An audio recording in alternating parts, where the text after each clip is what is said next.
સ્વાધ્યાય ટીવી.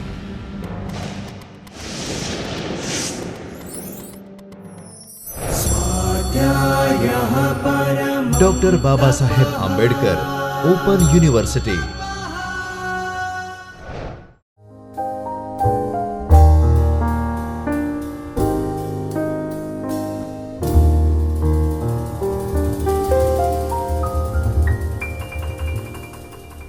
નમસ્કાર મિત્રો, ડૉક્ટર બાબા સાહેબ આંબેડકર ઓપન યુનિવર્સિટીમાં આપ સૌનું હાર્દિક સ્વાગત છે. મધ્યકાલીન સાહિત્ય વિશેની વાત કરતાં આપણે આજે મધ્યકાલીન સાહિત્ય વિશે નરસિંહ પૂર્વેના કેટલાક પ્રાગ નરસિંહ યુગના સાહિત્ય સ્વરૂપોનો પરિચય મેળવવાના છીએ. આ સાહિત્યનો પરિચય મેળવતા પહેલાં મિત્રો આપણે એની પૂર્વ ભૂમિકા જાણીએ તો કાલિકાલ સર્વજ્ઞ હેમચંદ્રાચાર્યના અવસાનથી લઈને નરસિંહ મહેતાના જન્મ સુધીના ગાળાને આપણે ગુજરાતી ભાષાનો આરંભકાલીન તબક્કો કે પ્રથમ યુગ કહી શકાય. આ 3 સૈકાના સમયગાળાને નરસિંહ પૂર્વેનો યુગ કે પ્રાગ નરસિંહ યુગ કહીએ છીએ. આ સમયગાળામાં સંસ્કૃત અને અપભ્રંશની અસર હેઠળ ઘણા બધા સાહિત્ય સ્વરૂપોમાં કૃતિઓ રચાઈ, જેમાં જૈન અને જૈનેતર એમ બંને વર્ગનો ફાળો મહત્વનો બને છે. અહીં તમને થશે કે આ દરેકમાં જૈન અને જૈનેતર એમ 2 વિભાગ કેમ પાડવામાં આવે છે? તો આ કાળ દરમિયાન ઢગલાબંધ સાહિત્યમાં જૈન કવિઓ દ્વારા રચાયું, જેનો મૂળ ઉદ્દેશ્ય જૈન ઉપસમનો હતો, જ્યારે જૈનેતર સર્જકો દ્વારા જે રચાયેલી કૃતિઓમાં વિષય વૈવિધ્ય જોવામાં મળે છે. તે ક્યાંક તો જનમનોરંજન, ઐતિહાસિક કે પૌરાણિક પરિવેશ કે સમાજકાળનું પ્રતિબિંબ પાડતી જોવા મળે છે. મધ્યકાળના એ સાહિત્ય સ્વરૂપોમાં પ્રચુર વૈવિધ્ય નજરે ચડે છે. આ બધામાં સ્વરૂપોનો પરોક્ષ કે પ્રત્યક્ષ રીતે ધર્મ સાથે સંબંધ રહ્યો છે. ગુજરાતી ભાષાની દૂરમાં દૂરની સીમા આચાર્ય હેમચંદ્રાચાર્ય અપભ્રંશ વ્યાકરણ એટલે કે સિદ્ધહેમ પાસે મૂકી શકાય.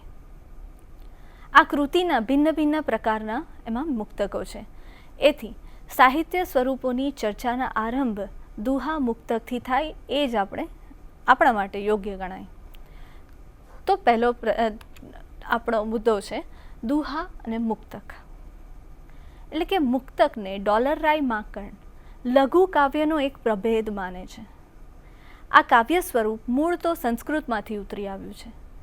બક ઠાકોર કુદરતી રુજુતા ભરી શૈલી, યોગ્ય શબ્દ પસંદગી, ગંભીર અર્થ અને મિતાક્ષરતા તેના મુખ્ય લક્ષણો જણાવે છે, જ્યારે રાવી પાઠક તેને એક જ કડી કે શ્લોકનું કાવ્ય ગણે છે.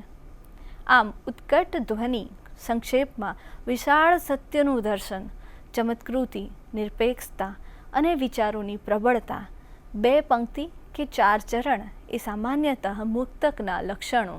આપણે મધ્યકાળથી જ મુક્તકોની રચના સંસ્કૃત પરંપરાની સાથે થતી રહી છે. મુક્તકો 2 રીતે રચાતા.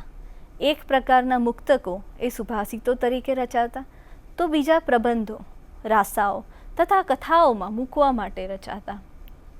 આમ હોવાથી જ એકના એક મુક્તકો આપણને અનેક કૃતિઓમાં જોવા મળે છે. મુક્તક માટેનો પ્રચલિત છંદ દુહો જ હતો અને એના દુહા છંદમાં કેટલીક વાર છૂટછાટ પણ લેવાતી. આમ મધ્યકાળમાં સુભાષિતો, દુહા, ઉખાણા કે ભડલી વાક્યો એ મુક્તકની જ અનુકૃતિઓ કહી શકાય. એમાં કોયડા ગૂંથન કે રહસ્ય ગોપન પણ થતું. ક્યારેક નિયતિનો, ક્યારેક પ્રકૃતિનો, ભાવિ કથનનું પણ નિરૂપણ તેમાં થતું. પ્રેમ, વિરહ, શૌર્ય, શક્તિ એ સત્યાર્થોથી શરૂ કરી ભક્તિ, ભાવ, કલ્પના પણ મુક્તકમાં રજૂ થતા. પ્રાગ નરસિંહ સાહિત્યના આરંભે સિદ્ધહેમના લોક સાહિત્ય દુહા મુક્તક કાવ્ય સ્વરૂપે જ મળે છે. તે દુહા છેક અધ્યાપી રચાતા રહ્યા છે. સિદ્ધહેમના દુહા સોલંકી યુગની સંસ્કૃતિના પ્રેમ, શૌર્ય, દેશભાવના અને જીવન મૂલ્યોના છે. લોકમાનસ, રસિકતા, અને ઉદાત્ત જીવન ભાવના છે. કેટલાક દુહામાં રજપૂતાનીની વીરતાનો ભાવ, રાજપૂતોની દેશભાવનાની ઉત્કટ અભિવ્યક્તિ પણ થઈ છે. મુંજ અને મૃણાલના દુહા પ્રેમને જીવન રસના છે. મેરુતુંગના રાણક દેવીના દુહા અને મુંજ પ્રબંધના મુંજ મુજાલના દુહા પણ સિદ્ધ હેમના દુહાના અનુસંધાનમાં જ મળે છે. તે બધા દુહા સોરઠી દુહા તરીકે જીવે છે. એ જૈનેતર કવિતા પણ છે. બીજું સ્વરૂપ લઈએ તો રાસ રાસો. મધ્યકાળમાં મુખ્યત્વે જૈનોએ ખેડેલા સાહિત્ય પ્રકાર સુગેય કાવ્ય પ્રબંધ એટલે કે રાસ. મૂળભૂત રીતે રાસ એક નૃત્ય પ્રકાર છે. સંસ્કૃતમાં સ્ત્રીઓ એકલી અથવા સ્ત્રી અને પુરુષો મંડલાકારે ગોઠવાઈને તાળી લઈને અથવા તો દાંડિયા વડે તાલ લઈને ગાયન અને વાદન સાથે નૃત્ય કરે તેને રાસ કહેવામાં આવે છે. તેના લતારા, દંડરાસ, મંડળ રાસ એવા પ્રકારો પણ બનાવાયા છે. આ અર્થમાં રાસ શબ્દ આજે પ્રચલિત છે. પ્રાકૃત અપભ્રંશમાં રાસનો એક અર્થ વિકસે છે, એ છે છંદ વિશેનું નામ છે.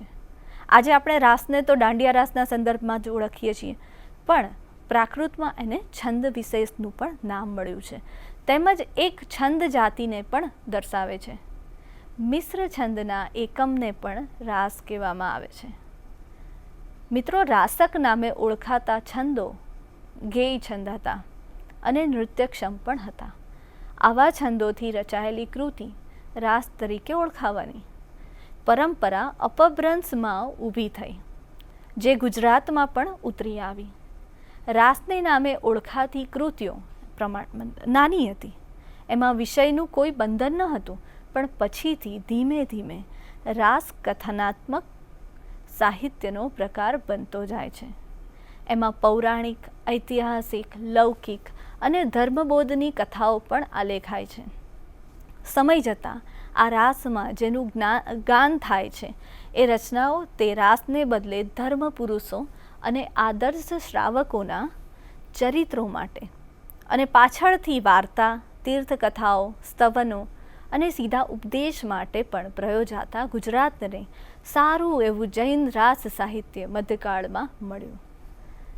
જૈન ધર્મના કથાનકની લાંબી સળંગ કથા તે જૈન રાસાઓ છે. તે ગુજરાતના કર્તૃત્વયુક્ત પહેલું સાહિત્ય છે. આરંભે વજ્રશયન સુરી કૃત ભરતેશ્વર બાહુબલી ઘોર ઈસવીસન 1169 અને સાલીભદ્ર સુરીનું ભરતેશ્વર બાહુબલી રાસ જેવા રાસાથી ગુજરાતની સાહિત્યની ઇતિહાસ આપણે શરૂ થતો જોઈ શકીએ છીએ. ઈસવીસન 1169 થી 1434 સુધીનો સમય મુખ્યત્વે જૈન રાસ યુગ છે. એમાં અપવાદરૂપ અબ્દુર રહેમાનનો પ્રેમ સંદેશ, દૂત કાવ્યના સ્વરૂપનો સંદેશ રાસક છે. હવે આપણે જોઈએ તો સાલીભદ્ર સુરીનો ભરતેશ્વર બાહુબલી રાસ પ્રથમ ઉત્તમ રાસ છે, જેમાં ભરતેશ્વર અને બાહુબલીના યુદ્ધની રમ્ય કથા છે. અંતે દીક્ષા આવે છે. તેમનો બુદ્ધિરાસ ધર્માચારની બુદ્ધિ આપે છે.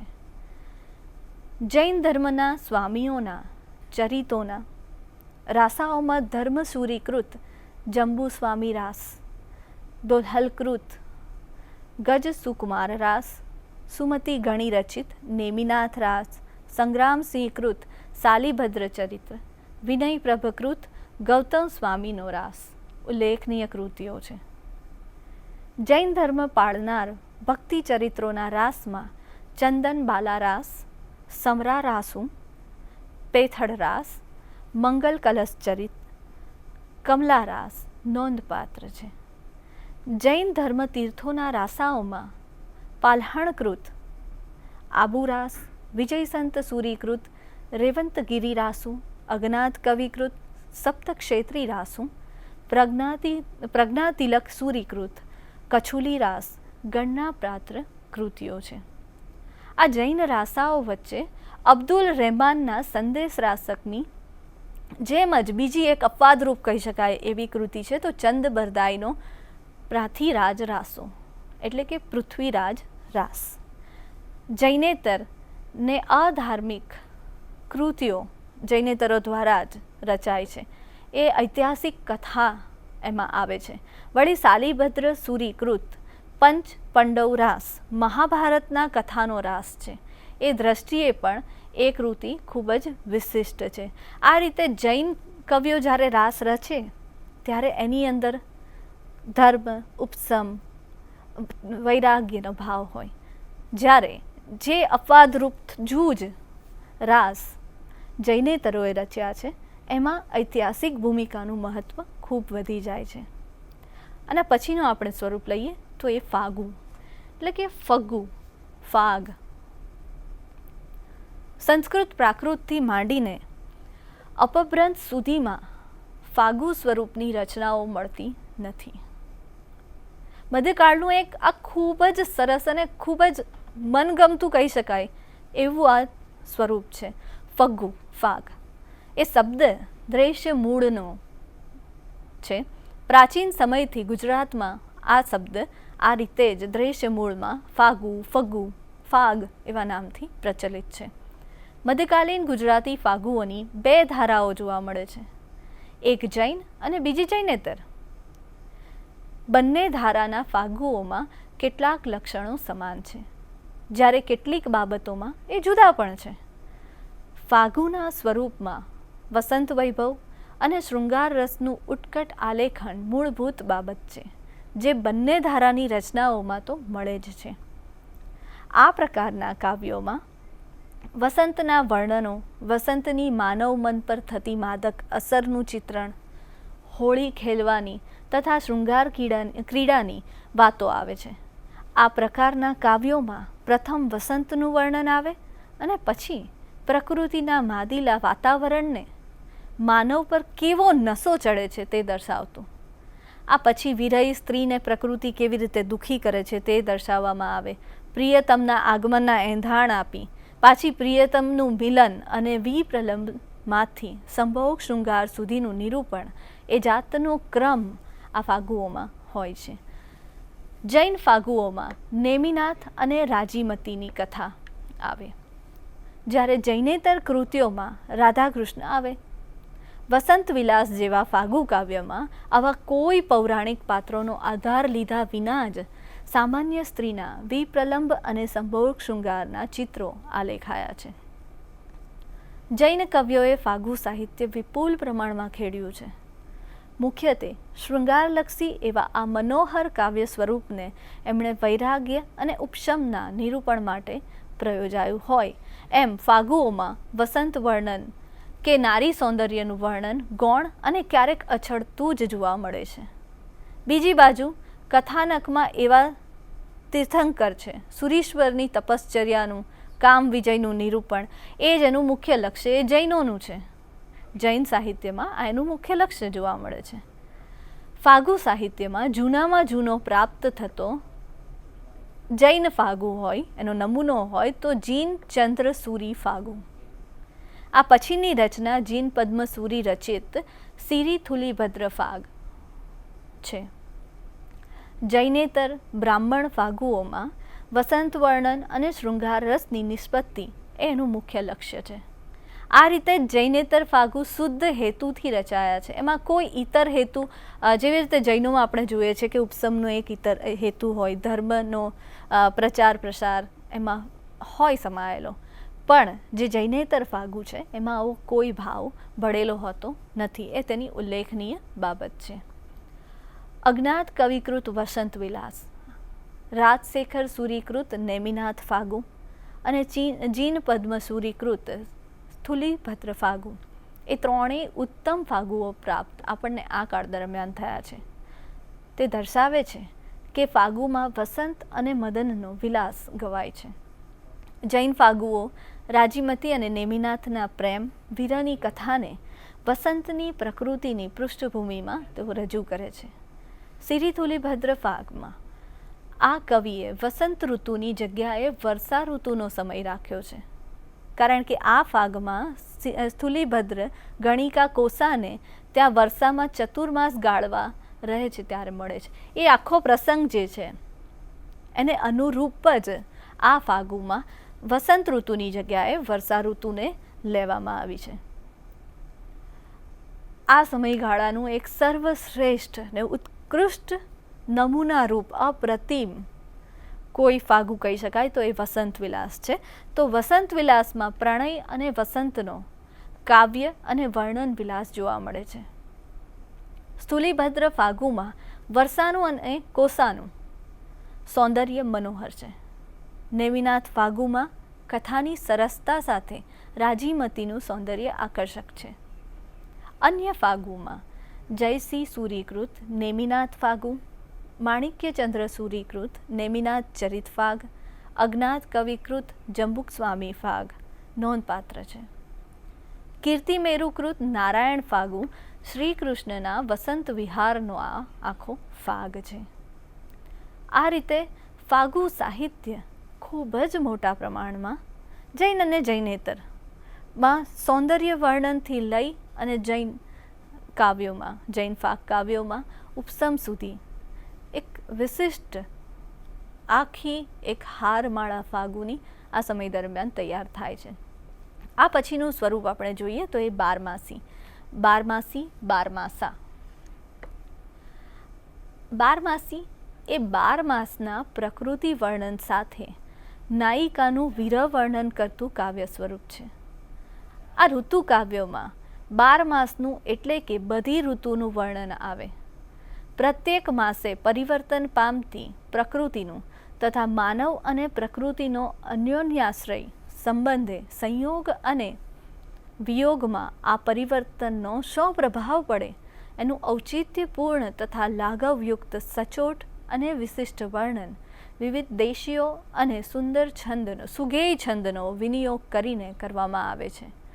પ્રકૃતિની અસર હેઠળ ઉત્સવો, વ્રતો અને આહાર વિહાર કરતા નાયક નાયિકાઓના મનોભાવનું વર્ણન તે છે બારમાસી, બારમાસ, બારમાસા.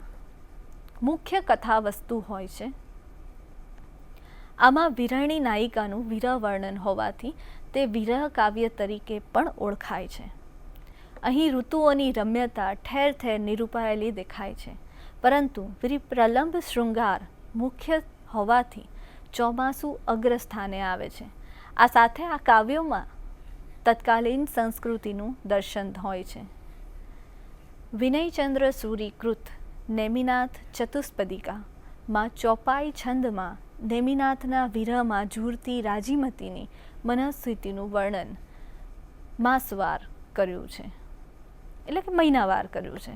અંતે રાજીમતી દીક્ષા લે છે. રત્નાના રાધાજીના 12 માસ જેવું સુંદર વિપ્રલભ શૃંગારનું આ કાવ્ય છે. અને પછીનું એક સ્વરૂપ લઈએ તો એ છે છપ્પઈ, એટલે છપ્પા. ચોપાઈના 6 ચરણના છપ્પાનો આ કાવ્ય પ્રકાર ઉપદેશના બોધ વચનો આપે છે. એમાંથી જ અખાના છપ્પા વિકસી આવ્યા. વિનયચંદ્ર સૂરીકૃત ઉપએસમાલા કહાણય છપ્પય, ઉપદેશમાલા કથાનક ષષ્ઠપદ એને કહેવાય છે. અને અન્ય કવિના ખરતર ગુરુ ગુણ વર્ણન છપ્પઈ એ મુખ્ય છે. આ ઉપરાંત બીજું એક સ્વરૂપ જોઈએ તો એ છે વિવાહલુ. વિવાહલુ કે વેલી એટલે કે લગ્ન વિધિ વિષયક કાવ્ય સાહિત્ય. હિન્દુ સંસ્કૃતિ પ્રમાણે લગ્ન સામાજિક વ્યવસ્થાનું અતિ મહત્વનું તત્વ એટલે કે સંસ્કાર મનાય છે. આ લગ્ન પ્રસંગે શાસ્ત્રીય વિધિઓ, લોકાચાર અને રૂઢિઓ વગેરે દ્વારા પ્રસંગને જે રીતે ઉજવાય છે તેનું સાહિત્યિક વર્ણન વિવાહલુ કે વેલીમાં કરવામાં આવે છે. વિવાહલુનો પ્રકાર જૈન કવિઓએ હાથે પ્રથમ ખેડાયેલો જોવા મળે છે. દીક્ષા લેતા સાધુઓ સંયમશ્રી રૂપી કન્યાને પરણવા જતા સંયમશ્રી સાથેના વિવાહ એટલે કે દીક્ષાના પ્રસંગનું આ કાવ્ય છે. સંસાર ત્યાગને ગૃહસ્થ આશ્રમમાં પ્રવેશ રૂપે દર્શાવી વિરોધાભાસ દ્વારા વધારે અસર કરવાના હેતુથી આ લખેલ છે. સોમમૂર્તિનો જિનેશ્વર સૂરી વિવાહલો પ્રાચીનતમ વિવાહલો કાવ્ય છે. મેરુનંદન ગણીનો શ્રી જીનોદય શૂરી વિવાહલો, અજ્ઞાતકૃત હેમવિમલ સૂરીનો વિવાહલો, લાવણ્ય સમયકૃત સુમતી સાધુ સૂરી વિવાહલો નોંધપાત્ર છે. હવે પછીનું આપણે સ્વરૂપ જોઈએ તો એ ચચરી. પ્રાકૃત સાહિત્યના વારસારૂપ આ ગેય કાવ્ય પ્રકાર મોટે ભાગે દોહરા અને કદાચ ચોપાઈમાં રચાતો. ચચરી છંદની ચાળની શૈલીમાં સ્તુતિ, યાત્રા, વર્ણન થાય છે. તેથી કહી શકાય કે આને કદાચ ચાળણીના ચરચરી છંદ સાથે પૂર્વજ અનુજનો સંબંધ હોય. નૃત્ય સંગીત સહિતનું એક લોકનાટ્ય તે ચરચરી કહેવાય, જે સામાન્યતઃ વસંતોત્સવ કે અન્ય ઉત્સવે ગવાતું હતું. ચરચરી રાસ કે રાસક જેમ પ્રારંભમાં નૃત્ય પ્રકાર હતો, પણ તે વિકસિત થઈ દૃશ્ય કાવ્યનો સ્વરૂપ લે છે. શૃંગારમય કથાવસ્તુ પર આધારિત ચરચરી નૃત્ય વખત જતાં અભિનય પર આધારિત ગીત નાટક બની ગયું. 13મી-14મી સદી પર્યંતમાં ચારેય ચરચરી રચનાઓ, આપણને ચારેક જેટલી ચરચરી રચનાઓ પ્રાપ્ત થાય છે. એમાં જીનેશ્વર સૂરીકૃત ચાચરી એટલે કે ગિરનાર યાત્રા ઉલ્લેખનીય છે. આ ઉપરાંત સોમમૂર્તિકૃત જીન પ્રભસૂરી ચાચરી, સોલણુકૃત ચરચારિકા અને અજ્ઞાતકૃત ધર્મચાચરી નોંધપાત્ર છે. આ પછીનું સ્વરૂપ આપણે જોઈએ તો ધવલ. રાસાઓમાં ગૂંથતા તેમજ સ્વતંત્ર આવતા જૈન ધર્મના મંગળ ગીતો છે તે આ ધવલ, ધૂલ, ધોળ કહેવાય છે. તે ઉર્મિપદ છે. પછીથી હિન્દુ કવિઓ ધોળ રચે છે. સાહર્યણ અને ભત્તઉના જીનપતિ સૂરીના સ્તુતિના ધોળ ખૂબ જ ઉલ્લેખનીય છે. આ રીતે જ પ્રમાણમાં ખૂબ ઓછા રચાયા છે. ધવલ સ્વરૂપ આપણને પ્રમાણમાં ખૂબ ઓછું મળે છે. અને આ બધા જે સ્વરૂપો તમે જોઈ રહ્યા છો ને, એ નાના નાના ભલે ઓછા પ્રમાણમાં આપણને મળે છે, પણ આપણે કહીએ ને થીમ બેઝડ છે, વસ્તુપરક છે. કોઈક વસ્તુને બતાવવા માટે, એનો ઉલ્લેખ કરવા માટે, એના દ્વારા આખો એક ઉપદેશ એ લોકોનું, એ જે આખું સાહિત્ય રચાયું એ બધાનું ઉદ્દેશ્ય, લક્ષ્ય ધર્મ જ છે. આવું જ એક સાહિત્ય સ્વરૂપ માતૃકા, કક્કો, કક્ક. મધ્યકાલીન ઉપદેશ પ્રધાન પદ સાહિત્યના વિશિષ્ટ અંગરૂપ વર્ણમાલાના 26 અક્ષરોને સમાવતો કક્કો. આપણે જોયો જ છે 26 અક્ષરનો આપણો કક્કો આવે છે, એને કક્કા નામે ઓળખાતી આ રચના છે. વર્ણમાળાના 52 અક્ષરોને સમાવતી જે રચના છે એ માતૃકા નામે પ્રચલિત છે. આપણે કથી શરૂ કરીએ એક કક્કો, એના 26 વર્ણ છે, પણ અથી શરૂ કરીએ 52 છે. એ બધાને એની સાથે વણી લે છે. માતૃકા નામે પ્રચલિત રચના પ્રારંભમાં જૈન સાધુઓને હાથે ઠીક ઠીક પ્રમાણમાં ખેડાયું. અથી શરૂ કરીને પ્રત્યેક અક્ષર પર બોધ આપતું કાવ્ય માતૃકા, અને કથી શરૂ થતું બોધ કાવ્ય કક્કો કહેવાયો. એમાં માતૃકા ચોપાઈ, ચૌપઈ અને કક્કા બહુદા દોહરા છંદમાં હોય છે. આ બંને પ્રકારના કાવ્યમાં વર્ણમાળાના પ્રારંભથી પદ્ય કે કડીની વર્ણાનુક્રમસાર સંકલન કરવામાં આવે છે. ઉદાહરણ તરીકે આરંભમાં કવિ પદ્મકૃત સાલીભદ્ર કક્ક અને દુહા માતૃકા, અજ્ઞાત કવિકૃત માતૃકા ચૌપઈ, જગડુકૃત સમ્યક્ત્વ અજ્ઞાત માઈ ચૌપઈ, અજ્ઞાત કવિકૃત સંવેગ માતૃકા, પદ્મકૃત ધર્મ માતૃકા, દુહામતૃ પદ્મનો સાલીભદ્ર ચરિત્ર સાથે બોધ આપે છે. આ પછી ખૂબ જ રસપ્રદ એવું મધ્યકાલીન સ્વરૂપ જો હોય તો એ પદ્ય વાર્તાનું છે. એના વિશે વાત કરીએ તો પદ્ય વાર્તાઓ રૂપે લોકકથાઓ જૈન સાધુ કવિઓને હાથે ઘણી લખાય છે. આ કથાઓ જૈનોની ધર્મકથાઓને બાલાઓબોધની ગદ્ય દૃષ્ટાંત કથાઓથી જુદી પદ્યમાં લખાયેલી સાંસારિક વાર્તાઓ છે, જેના સર્જનને સ્વરૂપ ઘડતરમાં જૈન પેઠે જૈનેતર કવિઓનો પણ 14મા-15મા શતકમાં અને પછી સમયાંતરે સરખો ફાળો રહ્યો છે. અધાર્મિક મનોરંજનનો લૌકિક રંગદર્શી કથા વાર્તાનો આ પ્રકાર છે. મૂળે સંસ્કૃત પ્રાકૃત અપભ્રંશની ગદ્ય પદ્ય વાર્તાઓ ગુજરાતીમાં પદ્ય વાર્તા તરીકે ઉતરી આવી છે.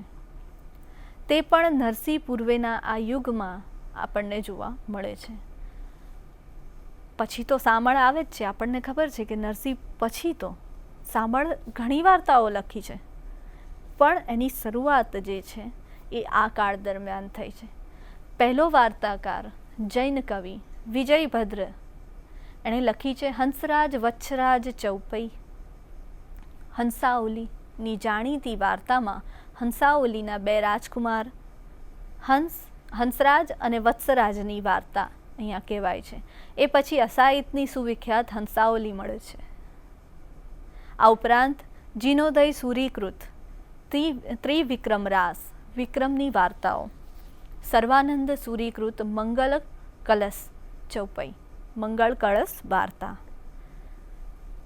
વિદ્રુણુકૃત જ્ઞાન પંચમી ચોપઈ, અજ્ઞાતકૃત સૌભાગ્ય પંચમી કથા જૈન કથાઓ. એ રીતે જ ભીમકૃત સદય વત્સવીર પ્રબંધ, સદયવંત સાવળલિંગાની વાર્તા, હિરાનંદ સૂરીકૃત વિદ્યાવિલાસ પવાડો, જેને આપણે કહી શકીએ વિદ્યાવિલાસ વનેચટની વાર્તા જેવી સરસ વાર્તા સમૃદ્ધિ આપણને આ સમયગાળા દરમિયાન મળે છે. આ પછીનું એક સ્વરૂપ છે, એ છે પ્રબંધ. આપણે જોઈએ તો મધ્યકાલીન ગુજરાતી સાહિત્યમાં રાસ, ફાગુ, પવાડોની જેમ પ્રબંધનો સાહિત્ય પ્રકાર ઠીક પ્રમાણમાં ખેડાયો છે. વિક્રમના 11મા શતકથી લખતા ઐતિહાસિક કથા કાવ્યો માટે પ્રબંધ સંજ્ઞા પ્રયોજાતી. જૂની ગુજરાતીમાં પ્રબંધ શબ્દ અર્થ ફેરે પ્રયોજાય છે. ઐતિહાસિક કાવ્યો રાસ તરીકે અને કલ્પિત કથાઓ જે છે એ પ્રબંધ તરીકે મોટે ભાગે ઓળખાય છે. પદ્મનાભનો કાનડે પ્રબંધ, લાવણ્ય સમયનો વિમલ પ્રબંધ, રાસ ચરિત, રાસ પવાડું નામે ત્રિભુવન દીપક પ્રબંધ એ રૂપક, માધવાનાલ કામકંદલા પદ્ય વાર્તા પણ પ્રબંધ તરીકે ઓળખાય છે. ગુજરાતીમાં નિશ્ચિત સાહિત્ય પ્રકાર તરીકે અસ્પષ્ટ એવો આ પ્રકાર ગુજરાતના સોલંકી યુગના ઇતિહાસની દ્રષ્ટિએ ગુજરાતની સાંસ્કૃતિક વિશે, ઐતિહાસિક સામાજિક વસ્તુની દ્રષ્ટિએ ખૂબ જ મહત્વનો આ સાહિત્ય પ્રકાર છે.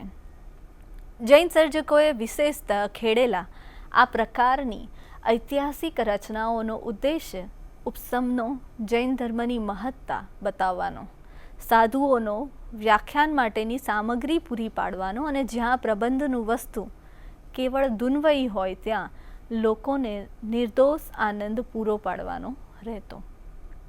પ્રબંધોને ઇતિહાસ કે ચરિત્રલેખ નહીં, ઇતિહાસની સામગ્રી તરીકેનો ઉપયોગ કરવો જોઈએ. બીજી તરફ તેને ફક્ત કાલ્પનિક અને મનોરંજક કૃતિઓ તરીકે ગણવાનું પણ યોગ્ય નથી, કારણ કે પુરાણ ગ્રંથોમાંથી પ્રાચીન ભારતીય ઇતિહાસના તથ્યો આપણને મળે છે. એવું જ પ્રબંધ આદિ વિશે પણ છે. એટલે કે આપણે એને એકલી મનોરંજન કૃતિ કે બધું જ કાલ્પનિક હશે એવું જરા પણ માની લેવાની બિલકુલ આપણે જરૂર નથી. એમાં આપણને ઇતિહાસના તત્વો વિશે વાત થાય છે, વાત મળે છે, જાણકારી મળે છે. એનો આપણે ઇતિહાસ જાણવામાં મદદરૂપ પણ થઈ શકીએ અને ઉપયોગ પણ કરી શકીએ. હા, કાલ્પનિકતાનું તત્વ એમાં ભળેલું જરૂર હોય, પણ વાસ્તવિકતા સાથેના મૂળ તો ક્યાંક એના છેડા તો જોડાયા જ હોય. પ્રબંધનું કથાવસ્તુ મુખ્યત્વે ઇતિહાસ પર આધારિત હોય. એમાં નિરૂપાયેલી હકીકતો, વિગતો અને વર્ણનો સમકાલીન જીવન અને સમાજનું પ્રતિબિંબ આપતા વાસ્તવિક હોય.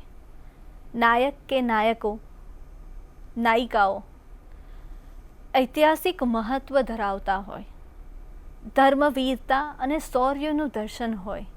તેનો પ્રમુખ જે રસ છે એ જ વીર રસ છે. કાંદડે પ્રબંધ વીર રસ પ્રધાન અપ્રતિમ પ્રબંધ રચના છે. રૂપક ગ્રંથિ કાવ્ય, આ રૂપક પ્રબંધ એને કહીએ, એક પ્રબંધનો જ એક પેટા પ્રકાર આપણે એને કહી શકીએ. મૂળ તો રૂપક પ્રબંધ એ ગદ્ય કે પદ્યમાં દ્વિઅર્થી કથા છે, એટલે કે એવી કથા કે જે બે સ્તરે વાંચી શકાય, સમજી શકાય, એનું અર્થઘટન થઈ શકે, એમાં સૂચક રીતે સરખી લાગતી અન્ય વસ્તુઓનો ઓથ નીચે કોઈ એક વસ્તુનું વર્ણન હોય. આ પ્રકારના વર્ણનમાં પાત્રો, કાર્ય અને ક્યારેક તો દૃશ્યો એવી રીતે રચવામાં આવ્યા હોય કે એમનો પોતાનો અર્થ સીમિત રહેતો જ નથી, પરંતુ એમની સાથે સંબંધિત અન્ય કોઈ વ્યક્તિ, વસ્તુઓ, ઘટનાઓ, ક્રમને એ સૂચવે છે.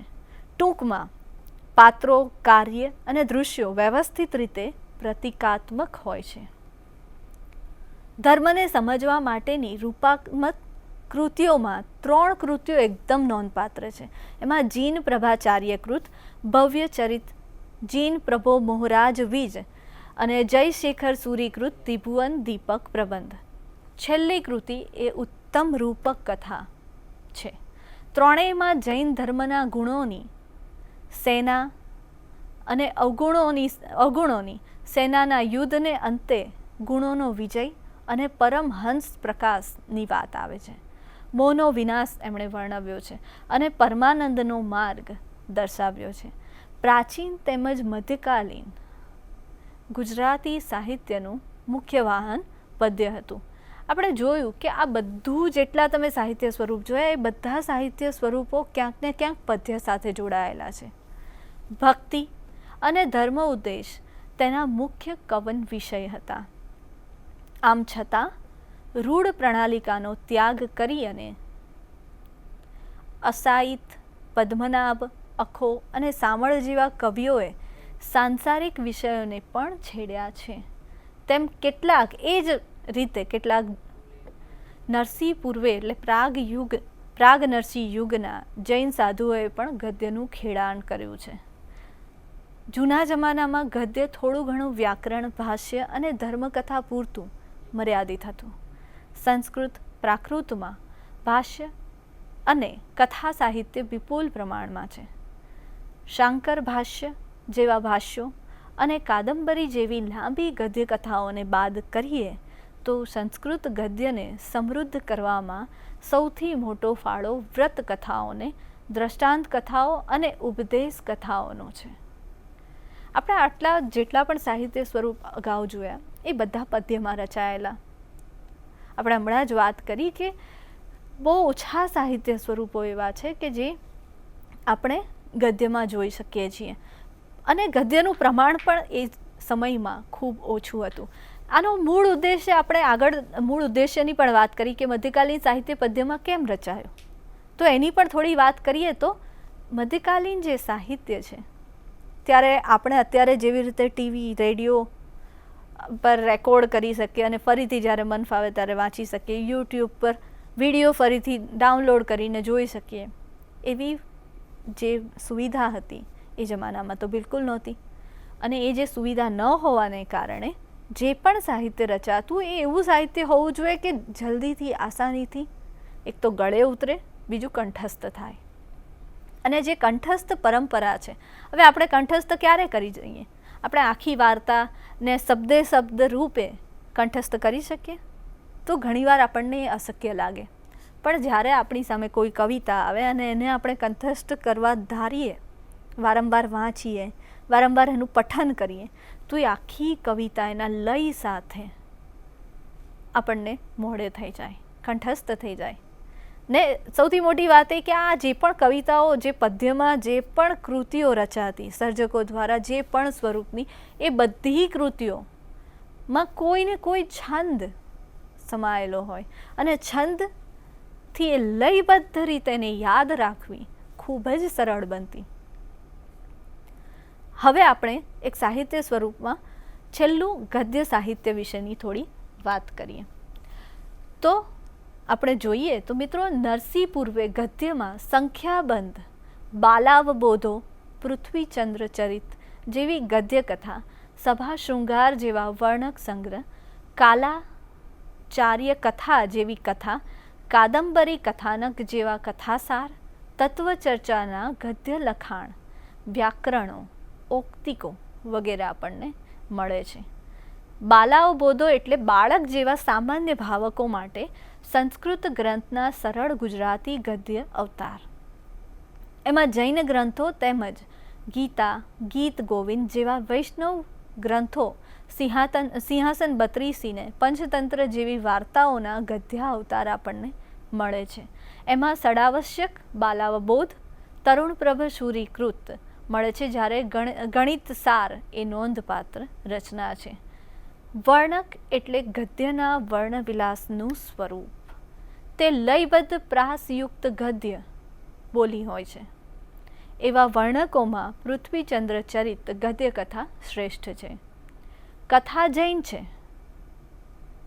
પૃથ્વીચંદ્ર રત્નમંજરી સાથે લગ્ન કરે છે ને અંતે તીર્થંકર ધર્મનાથના હાથે દીક્ષા લે છે. આટલી નાની કથાને વર્ણવિલાસથી રુચિર અને આસ્વાદ્ય બનાવવામાં આવી છે. તે વાઘવિલાસ છે. બીજું એક ગદ્ય સાહિત્ય સ્વરૂપ હોય તો ઓક્તિક, એટલે કે ગુજરાતી ગદ્યમાં સંસ્કૃત વ્યાકરણ ગ્રંથ એવા ઓક્તિકોમાં સંગ્રામસિંહ કૃત બાલ શિક્ષા અને કુલમંડલ ગણીકૃત મુગ્ધાવબોધ ઓક્તિ મુખ્ય છે.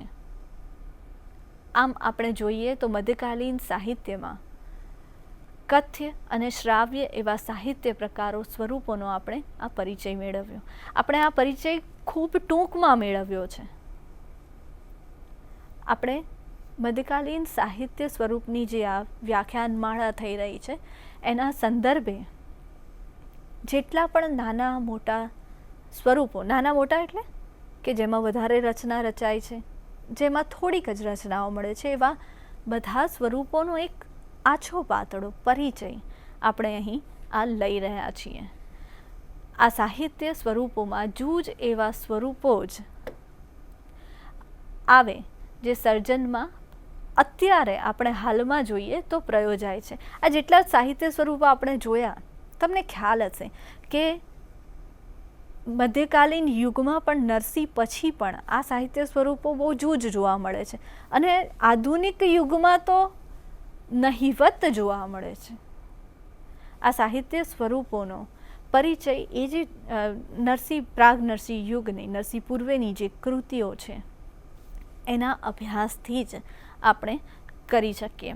આ સ્વરૂપોનો ઉપયોગ તે સમયની સામાજિક સાંસ્કૃતિક પરિસ્થિતિને ઉજાગર કરવાની બારી હોવાનું સાબિત થાય છે.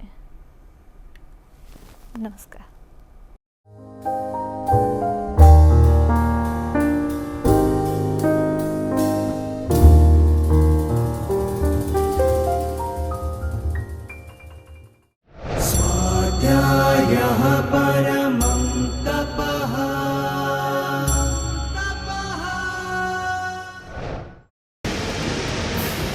સ્વાધ્યાય ટીવી